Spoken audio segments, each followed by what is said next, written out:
My father-in-law slid the contract across the table without looking at me. $1 million. The number sat there like a body.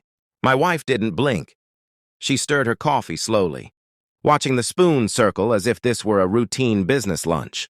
Her lover stood by the window, pale, hands buried in his pockets, pretending to admire the city. No one explained anything. They didn't have to. The air already knew. Sign, my father-in-law said softly. Not angry, not pleading, just efficient. And we all moved forward. Forward. The words scraped inside my skull. I looked at my wife. 12 years together. I searched her face for panic, regret, anything human. She gave me nothing.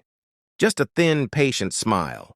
The same smile she used on waiters and investors. I felt the room tilt.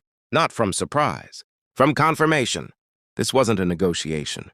It was cleanup. They weren't afraid I'd explode. They were afraid I'd speak. And the worst part wasn't the money. It was how prepared they were. The contract was already notarized. The account number printed. A non-disclosure clause thicker than the rest of the document combined. My silence had been measured, priced, and packaged before I even walked in. My wife finally met my eyes, cold steady, as if I were the problem that needed solving. Something inside me went very still. And in that stillness, I realized I wasn't the one being blindsided. I was the last one being informed. I had seen the cracks weeks ago. Late-night showers that lasted too long. Her phone always face down. The way she'd laugh at messages and then erase the expression before turning to me. Small things. Careful things. Professional lies. I didn't confront her. I cataloged her. Every inconsistency became a file in my head.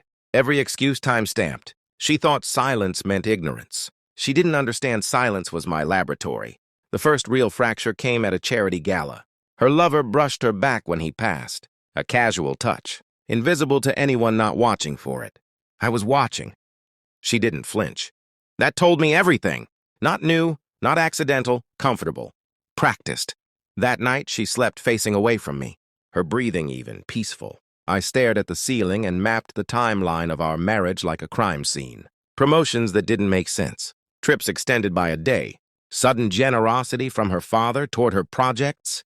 Their wealth had always flowed strangely around us. I leaned close enough that only she could hear. You were right, I said. I trust you. A pause. Trusted you to show me exactly who you are. I straightened my jacket and walked out while security walked in. The city looked different from the top floor that evening. Cleaner, as if a storm had passed and taken the rot with it. My phone filled with messages I didn't read. Lawyers, journalists, her name flashing again. And again until the screen dimmed. I felt light, not happy, not relieved, untethered. I thought about the wedding invitations stacked in our apartment. The life we'd drafted together like a contract neither intended to honor. I pictured her sitting in a frozen office, future evaporating in real time. No triumph surged, only balance restored. I poured a drink and watched the sun sink between buildings I owned again, fully. Every brick paid for with years she tried to steal in months. I didn't hate her. Hate requires heat, and I was cold now. Perfectly, beautifully cold. I turned off my phone. Let the silence seal. Some betrayals don't break you. They introduce you to the version of yourself that no longer needs anyone at all. And I decided I preferred him. I ordered a forensic accountant under the guise of a tax review. He didn't ask questions. He delivered numbers. Numbers that screamed embezzlement, laundering, inheritance games orchestrated by her father. The affair wasn't a side story. It was the engine.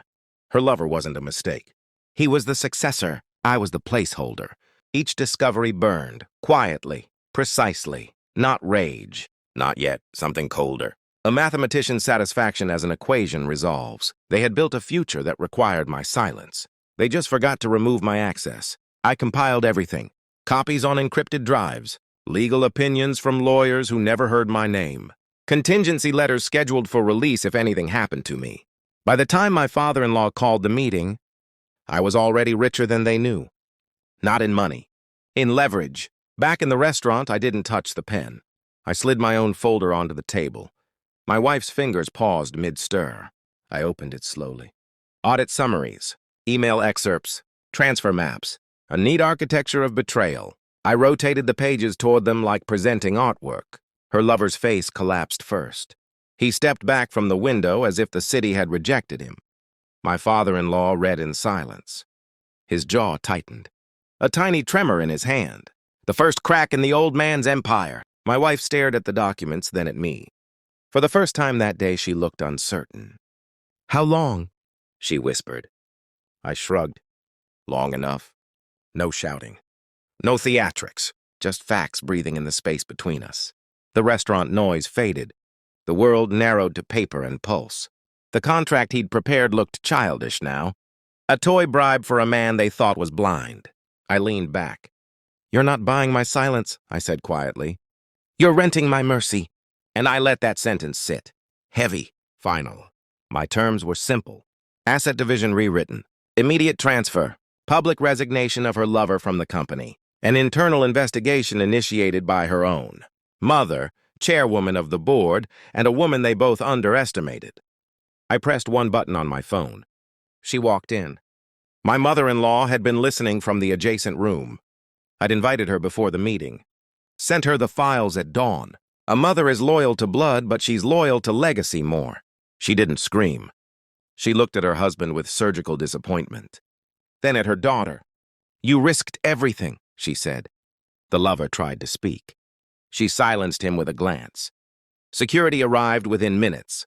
He was escorted out like a stain being removed. My wife reached for me. I stepped back. The gesture hung there, pathetic and late. Her father signed my documents with shaking hands. The $1 million contract lay forgotten, a relic of their arrogance. I didn't smile. Victory doesn't require it. I walked out before the sun set. My phone buzzed with confirmations. Transfers complete. Accounts restructured. My name untangled from their web. Behind me, their empire would survive. But it would limp. Trust is expensive to rebuild. I felt no joy. No revenge-drunk euphoria. Just a clean, quiet emptiness where love used to live. A demolished building, dust still settling. I thought of our house, our bed. The years that now felt rented. I didn't hate her. Hate is attachment, and I was finished attaching myself to ghosts. The elevator doors closed on the lobby, on the family portrait mounted behind the desk, on the version of me who had smiled in it. The reflection in the steel was a stranger. Sharper, lighter, richer in ways money could only imitate. I adjusted my tie, watched the doors seal, and felt the final thread snap. I didn't lose a wife. I liquidated an illusion. And I walked away paid in full.